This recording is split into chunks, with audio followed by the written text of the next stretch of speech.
Alam mo ba kung bakit di binigyan ng Panginoon ng kakayahan ng alaga nating hayop na makapagsalita? Ang sagot ay, ito ay para ipaalam o ituro sa atin na ang pagmamahal at katapatan ay ipinapakita sa pamamagitan ng kilos at hindi salita lamang.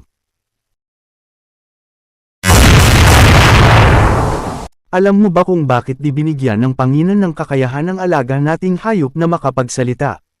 Ang sagot ay, ito ay para ipaalam o ituro sa atin na ang pagmamahal at katapatan ay ipinapakita sa pamamagitan ng kilos at hindi salita lamang. Alam mo ba kung bakit di binigyan ng Panginoon ng kakayahan ng alaga nating hayop na makapagsalita? Ang sagot ay, ito ay para ipaalam o ituro sa atin na ang pagmamahal at katapatan ay ipinapakita sa pamamagitan ng kilos at hindi salita lamang. Alam mo ba kung bakit di binigyan ng Panginoon ng kakayahan ng alaga nating hayop na makapagsalita? Ang sagot ay, ito ay para